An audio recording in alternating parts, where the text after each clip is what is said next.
Hey, what's up, guys? Hello, and welcome to VK Punk Wrestling, your new and soon to be recognized top source for all things wrestling and sports entertainment related. Please give this video a thumbs up by dropping a leg on that like button. Show some support by hitting 10 punches to the top rope on the subscribe button. Then swanton bomb that bell icon so you're notified of when every time a new video of ours goes live. I am your host, Vin C. Punk. In today's video, we're going to run a review of Friday Night SmackDown in our traditional YAYY BOOO fashion that we do. Just so you know, I'm sorry that this video has come out so late. There's a lot of stuff going on. I know I've been saying that for about a week, but it's been going on for about a week. I'm going to try to do better. I'm just got a lot of other work that I'm trying to focus on to make money, and this has yet to make money. So I will be doing this, and we will be getting more content out. Once again, I'm just sorry that this is late. We have to give a shout out to our champion, AK Havoc, who better hold on to his title tight because WrestleMania is just a couple weeks away, and I'm coming for it, man. I'm coming for the title because it should have been me from the beginning. Let's be honest, it should have been me. Okay, but VK Punk Wrestling, we the ones for wrestling content. Next, we're going to give a shout out to our amazing sponsor, Capco Championship Belts. Capco crafts the most stunning wrestling title replicas out there. Not just wrestling, but UFC and beyond. If you want something totally unique, Abdul is amazing to work with. He designs custom pieces like the one we've commissioned for this channel, which we're going to get soon. But it's not just belt. Capco's got shirts, vests, jackets, gloves, masks. He even made the Fiend Hurt Heel gloves. I seen those. I bought tons of their gear. It's all top of the line stuff. Check out their website, www.capcointernational.com. Their Facebook and emails are also in the end credits to this video, our little end screen. But now, let's hit the music for the main event and get into this review. We start the show with incredible views of London, England, and then we also get a shot of Allegiant Stadium in Las Vegas where WrestleMania will be held. We get inside shots of the O2 Arena and the crowd. Of course, Joe Tessitore runs down the card while showing the superstar entrances into the arena. Seth Rollins is seen walking in, Charlotte Flair, Meechin with B-Fab, LA Knight, and Braun Strowman. They have a U.S. title match tonight. Then we get Cody Rhodes, who is making his way out through Gorilla directly to the ring and makes his entrance. The crowd continues to sing along to his song even after the track cuts. We get the typical chants for Cody that are familiar for him being in Europe. Typical European tour chants. He asks London what they want to talk about, of course. This drags on for a while. Cody just letting it all sink in, but it felt like he was more forcing it. Not saying anything until the crowd started to chant again. I feel like it was a little forced. He talks about how he feels facing Cena at WrestleMania 41, and every time he says Cena's name, the crowd boos. So he says he will be standing face-to-face with John in just a few days on Monday Night's Raw, also in London. But before he could say anything else, Randy Orton's music hits, and the Viper makes his way to the ring very slowly. The European show gives a lot of time for entrances. They always do. It seems like they really puff up the entrances when they're on the European tour. He finally arrives at the ring, however, and gets inside and grabs a mic. But the crowd sings Randy Orton's song. After the track stopped, it seems like even more than they did for Cody's song. Randy gets sentimental by saying he isn't the type to get sentimental. Randy starts talking about Cody's journey. Says Cody worked harder than anyone, but he wasn't exactly happy. He was frustrated, so he left. It took big-ass balls. But he came back, and things have changed ever since he did. But Cody is just the same guy, except for now he's grown. I feel like there's a shoe about to drop here. At this point, I feel like something is definitely coming down the pipe. Continues to reminisce about Cody's history since coming back. Praises Cody a bunch for what he has done and finishing his story. But now Cody is in the middle of another story. And Randy is proud of Cody, but it's time for WrestleMania, and he's going to kick KO so hard in the head. And he knows that Cody will beat the hell out of Cena. Says that he will want to chase another title as well afterward. Randy says that about Cody, that Randy will want to chase another title, but he's just going to tell Cody to not be shady. Drew McIntyre's music hits, and the O2 erupts at first. A real loud eruption at first when Drew's music first hit, but then it just kind of goes away. The pop doesn't really seem to sustain. We do get some chants. Drew mocks the two competitors in the ring and says it makes him sick. Drew asks what Randy has done to earn any title opportunity. He tells Orton that get to the back of the line. They then turns his attention to Cody and says Cody should have listened to him about Cena and taken the offer. He also calls out Priest, calls Priest a Timu Undertaker, LOL. That was funny, especially considering what happens later in the night. He says that he's going to be the one to take the title from Cody. It's not going to be Randy. We get some dialogue between Randy and Drew. Drew ultimately says Randy's back is hanging by a thread, and he's going to be the one to break it. He turns his attention to Cody, but Cody drops and delivers that slap from the mat that he does. Randy almost gets an RKO, but Drew slips away, and this segment ends. So I'm going to say boo.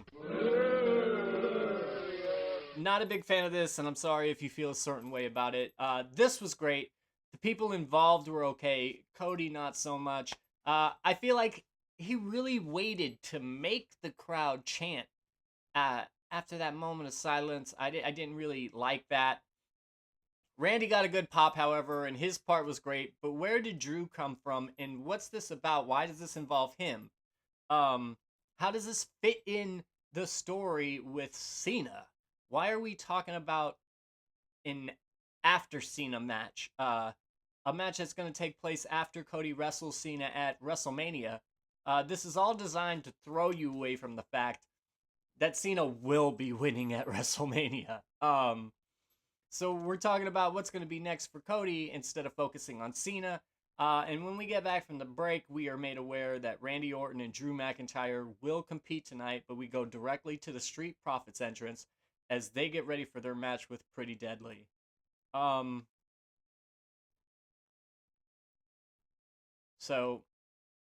Okay. I'm looking forward to this match, even though I'm almost positive that Pretty Deadly is not going to win, even in their hometown, especially because that's like the unwritten rule of wrestling. I can't believe London is not going as crazy as I thought they would for Pretty Deadly. They seem to give everybody else's entrance a good reaction, but not so much for Pretty Deadly. Dawkins starts off and ties up with Kit Wilson. Elton tags in, and there's some double team work on Dawkins. Tez comes in and gets dispatched of pretty quickly. Pretty Deadly go up early on in the match. The pretty ones are still on top when we return from a break, and there was some weird stuff that took place. Tez kind of reversed, and it looked like a botched spot. And Dawkins got in, and Kit, and they set up for the blockbuster, but Dawkins is shoved into Tez, and the Pretty Deadly are running the match pretty well so far. Until Dawkins hits a spine buster, Tez goes up for a frog splash on Elton, but Kit pushes him out of the way and takes the move himself. Street Profits get a near fall that was broken up by Kit Wilson. All four men are down and in their own corner. Some weird chaotic spot there.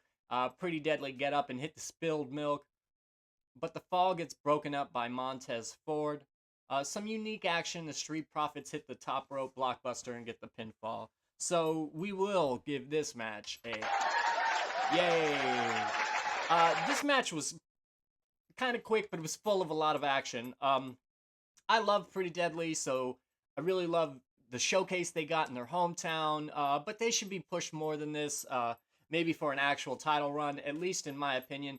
But this match was great, and I'm starting to see some value in the Street Profits, which I haven't seen since the Hurt Business days, and I'm really starting to get into them again, so that's always something good. Next, Joe and Wade throw us into a video package of Zelina Vega and the Party Girls when Chelsea Green's Secret Service walks into the room. Zelina runs her mouth a little bit and does so well. This ultimately sets up a match between her agents and the Party Girls, which is going to happen right now, apparently, because this was from earlier in the night. So Casey and Casey make their way to the ring, and the now called Secret Hervis will come out after or during the break. But first, the Wise Man and the Tribal Chief are shown arriving backstage. Piper and Alba make their way to the ring, and it feels weirder to hear the new announce guy. I forgot that there's somebody new announcing, somebody who does other announcing. But when they announce as the Secret Hervis, it just sounds so, I don't know. I don't like it. The name is, I don't like it. The match begins, and there's some quick action as Carter and Chance get the lead early on. Alba tags out to Piper, and Chance doesn't notice it. Casey and Casey take out Fire on the outside, but Piper does a dive. She takes out both of the women on the outside of the ring, and we go into a break. Carter is up on Fire when we get back. She runs hot for a while. Piper gets tagged in unaware to Carter this time and gives the senton to Fire. A botch spot with Chance here, really awkward. And you can see all of their big moves and set up for the kill on Piper. Chelsea gets up on the apron and distracts the ref. Piper takes advantage of this and hits the Piper driver and wins the match. Post-match, the group attack Carter, but Zelina Vega comes out to help and dispatches of Piper and Alba, but Chelsea starts to get the better of Vega until she turns it around and gets up on Green. She sets up to do a code red and gets super kicked by Fire, and she is no longer in the fight. Okay, so we're going to say, for one, the Party Girls look like rookies. You can see them having trouble with the called spots or calling spots, a few miscommunications or something, and it was kind of obvious. I don't understand what we are building to here. Green has the title, but what's the point of this multi-man madness? It feels like we're building to a 6-person match involving everybody, but why? Why are we building to that? This just doesn't make any sense to me, and I can't give it a yay. Sorry, guys. So next, we get Braun Strowman versus LA Knight. Both get really good crowd reactions during their entrances. The match gets underway, and of course, Braun overpowers Knight. Knight cannot seem to get the big man up or much of a lead before being shut down by Braun's size and power every time. LA Knight thinks he gets up for a second with some diving kicks to Braun, and then on the outside, but then he gets flattened when Braun delivers the boot. Braun rolls the megastar back inside, and Knight kind of runs hot, kind of gets him up for a back suplex, but it looks really underwhelming. It doesn't look like Braun drops very far. He drops the elbow for the near fall on Strowman. Knight goes for a BFT, but Braun just throws him on his head and then out of the ring. And then, of course, choo-choo, he runs around the ring. But when he does, Fatu is waiting and gets the match thrown out by interfering on Braun. Fatu delivers a Samoan drop to the announce table. He brings Braun in the ring and tries to give him some hip attacks, but Knight interferes and gets a Samoan drop for his troubles. Fatu turns his attention back to Braun and delivers those hip attacks. And then a moonsault twice, and then he leaves Braun in the ring, all done for. So, once again, I'm going to say boo. There wasn't a finish, and I'm not sure what this is building to again. I like LA Knight versus Braun Strowman, but I want to see it go. I don't want all these interruptions. I want to see both of them win, to be honest with you. I wouldn't be upset either way it went, but it has to go some way. This just feels like we are building to yet another 3-way match for this title, and I don't think it's needed. LA Knight is a good champion that's over, so either let him be over or don't, but stop giving all these schmoz finishes. It's too much. Jeez. Okay, so when we get back to the live, We got a recap package of Jimmy and Gunther, the slap heard across Europe, and we get backstage where Jimmy is being interviewed, and Jackie Redmond calls it the slap heard around the world. Jimmy answers animatedly and enthusiastically and yeets. But walking down the hall, he runs into Mellow Don't Miz, who try to tear him down about him and his brother. Miz mouths off to Jimmy, and Jimmy scares him. He says he's going to get a match with The Miz tonight. So even though this was like a little spot, it was just pretty cool. I like Jimmy and the way he just kind of booed up to The Miz and stuff. That was pretty funny. So we get a recap next of Naomi taking out Jade before we go into a break. When we come backstage, Fatu runs into Solo and Tama, and there's some heat between the parties. Fatu says last man standing with Braun. He's taking the U.S. title back to the family with or without the rest of the new bloodline. That goes into another like recap and a vignette for Naomi. Seems like we're getting a crazy Naomi now. I swear she has been. She swears she has been doing the right thing, even with attacking Jade. She's crying and says Jade came in and took Naomi's place with Bianca. Naomi has inspired women, and Bianca's back when Jade wasn't even here. She says, you teach people how to treat you. Advises everyone to proceed with caution. So I am going to give this segment, very surprisingly, a yay. I have never liked Naomi. And even though I know this new gimmick will not translate into better ability in the ring, I feel like this gimmick might finally be the one to get her over. This has good stick. In the semi-crazy of it, she played real convincingly. This could be good as long as she keeps it up and keeps pace with what she did tonight. On Friday. I feel like this video package really was the thing she needed to spark interest in her again, or maybe for the first time, actually. The glow gimmick was lame, and it was stale at that. This could be her big turn, now only if she can work on her mechanics. Backstage, Jade is with Nick Aldis and says she's going to get Naomi on site.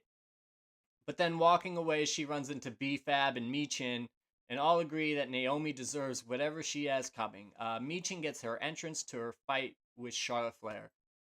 They pose in the ring, but Naomi comes in and attacks them from the back. She really beats on Michin. She turns her attention to B-Fab. All of this after they were seen interacting with Jade backstage. So now she's attacking them because of that. Jade runs down to help and Naomi runs off. Jade checks on B-Fab and she helps her to the back. But Charlotte makes her entrance before they even get to the top of the ramp, and you get this big stare down between Charlotte and Jade. Kind of telegraphing that story. Not that that wouldn't be a good match, but you're putting Charlotte Flair, somebody who's been extremely underwhelming lately, with somebody like Jade, who is still pretty green, and I don't think that's the best thing to do. I think you need to put Jade in with somebody who's really going to care about her.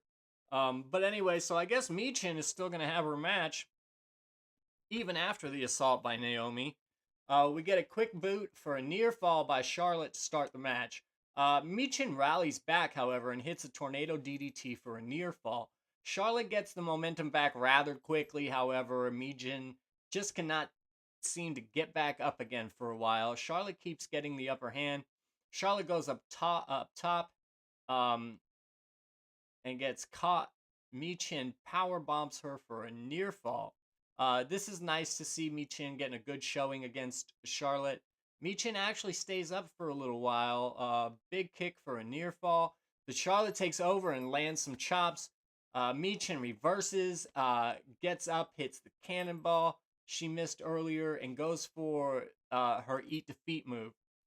It's like a reversal into a reversal, and it lands it. And then she does land it and almost gets a near fall, but Charlotte gets her foot onto the ropes. Michin kind of gets a visual pin over the queen in this moment. Michin misses with a kick and lands on the steel steps. Charlotte takes over, locks in the figure eight, and the match is over. So once again,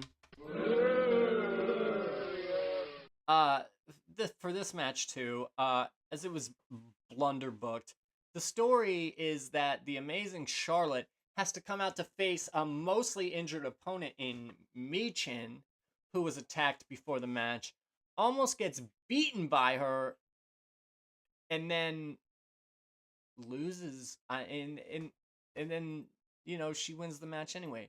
I don't see why it was booked this way at all. It seems stupid to do this when Michin is not really a threat for Charlotte, a title, Mania, or anything else. So why make her get jumped before losing to Charlotte? I just don't get it. This is bad creative, and it doesn't make any sense. Just let Charlotte beat her clean, and I'm saying that as somebody who doesn't like Charlotte. Just make her look strong. And if you make it look like Michin just can't get it done, then that's fine. But what we are doing here is setting it up like Charlotte couldn't get a win against a Michin that's 100%. We had to get in there, get her beat up, and then Charlotte came out and won. I don't understand. Charlotte is already stupid enough without this arc as well. This is dumb.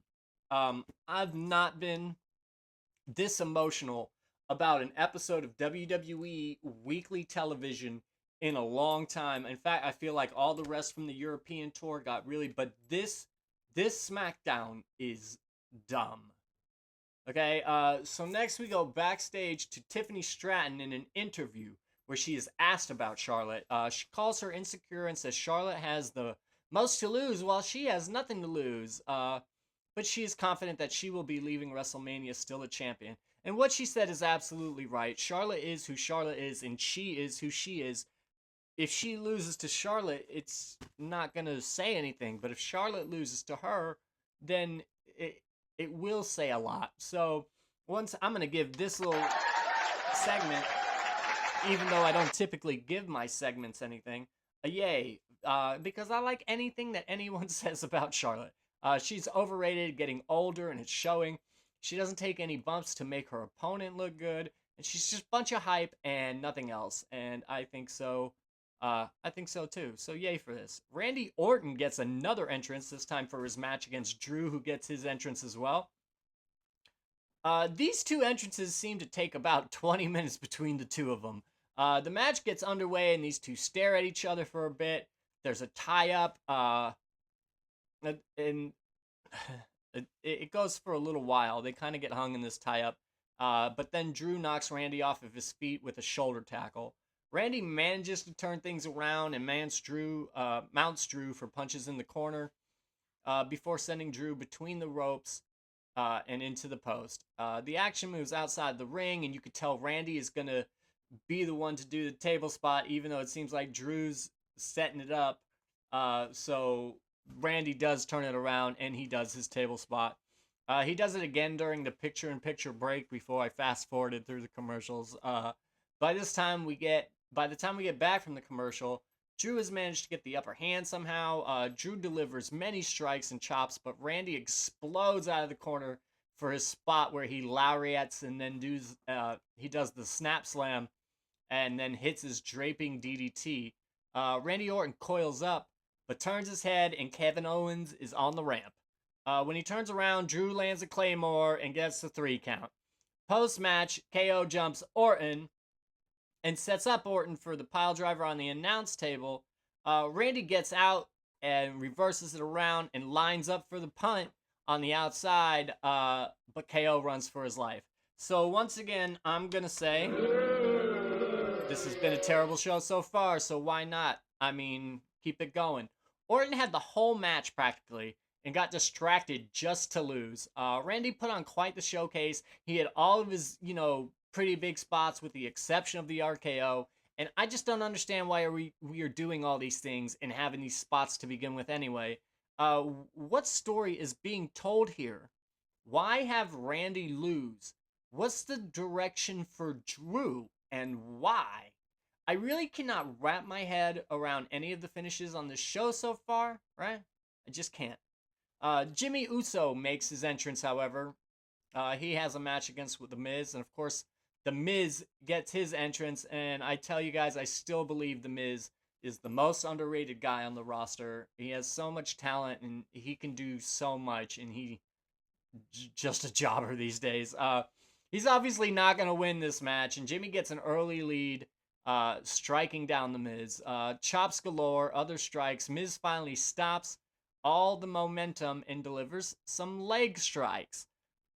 He maintains the upper hand for a while. Jimmy sends Miz outside and goes for a dive, but Miz moves, so Jimmy rolls out and delivers another strike.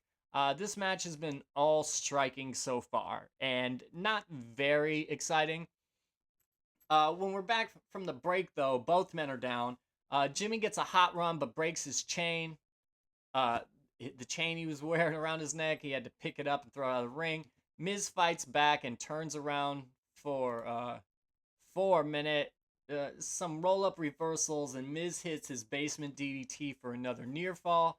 Miz does his it kicks and gets another near fall, despite Jimmy making a last-ditch kick to get out of it. The crowd chants for Uso. Miz gets super kicked out of the air and lands a splash for the win. Post-match, he gets on the announce headset and calls out Gunther for their match on Monday. Says that Gunther will no longer be the ring general. So, this, I'm going to kind of give a yeah to. Yay. There was good action, some fun spots, and Jimmy calling out Gunther, of course. Boo that The Miz has to be in this position, but he's good enough to get the role right, and he did. Good job all around. So next, we see Drew backstage with some music person from London, I reckon, before Jackie Redman approaches him and asks him about his victory earlier. He says no one gets involved with his business, blah, blah, blah, but someone did, and as soon as he turns around, Damian Priest is waiting for him and intensely attacks him. This makes its way to the garage, and they end up having a brawl on top of a BMW where Priest chokeslams Drew through the windshield. So I am going to give this segment a yay because it was exciting, it was action-packed, and it was good. Some random car owner got slammed through a table after Priest just went postal on Drew. This was actually a small but fun part of an otherwise lackluster night so far. And it was intense. I wish this had longer time to tell and play out because it was one of the better things on the show to this point. However, next up is the main event, and that should be fun. But not before we get another recap of John Cena's promos from Raw. It's all very gripping and dramatic. Cut to the ring where Nick Aldis is already in there with a table and 3 chairs for the contract signing between Roman Reigns, Seth Rollins, and CM Punk. Roman gets his entrance first, however, and the ones are high in the London's O2. The whole arena acknowledges him without even being asked, but Paul Heyman grabs a mic for the tribal chief anyway. The crowd chants OTC. He holds out his hand to accept the mic from Heyman, and Roman finally does tell them to acknowledge him. And the crowd goes wild, and they continue to chant. Roman finally sits in a chair that's at the head of the table and tells the crowd it's beautiful how the arena sings for the tribal chief. And Paul Lee sings along too, man. LOL. That was some really funny stuff. Roman hypes himself up, however, and tells us why he is here. And other than being acknowledged, which he has checked off already, he's here to sign these papers. But while he's talking, Seth Rollins' music hits, and he makes his entrance. The crowd sing so loud to this, maybe louder than they did for Roman, although Roman's music doesn't really have anything for them to sing. The crowd continues to sing after the music stops even, and Rollins kind of puts this in Roman's face. Seth recalls the past that him and Roman have had at the O2 Arena. The crowd sings his song again, and Heyman looks annoyed and finished with it. CM Punk chants erupt, and Seth Rollins keeps talking about both him and Roman. But Roman said he's the one who has done everything. It's not we, it's him. To advance the company and the industry, Seth calls Punk a snake and blames Roman for letting him into the garden, and how Roman should have let him finish Punk, and now Rollins is left to clean up Roman's mess. He signs the contract, and then Cult of Personality hits, and Punk comes from the back. It's clobbering time, and then he makes his way to the ring. CM Punk stands on the top turnbuckle, and he says he's here to chew bubblegum and sign a contract. However, he's all out of bubblegum. Not a great opening line. He sits down to sign it, and he just looks at it for a while, but Roman rushes him and more or less calls him stupid. He sends Paul Heyman over to straighten Punk out, and Heyman assures him that what it is he's looking for and what he wants in there is, in fact, in there, and that this the match will go on at the end of the night and headline WrestleMania. And Roman kind of laughs about it, says one man's dream is another man's favorite check. Rollins gets all pissed off and says none of it's fair and places the blame on Roman and Heyman and throws his mic. Punk actually gets on the mic and seems to thank everyone except for Roman and Paul. And Roman feels like he needs a thank you.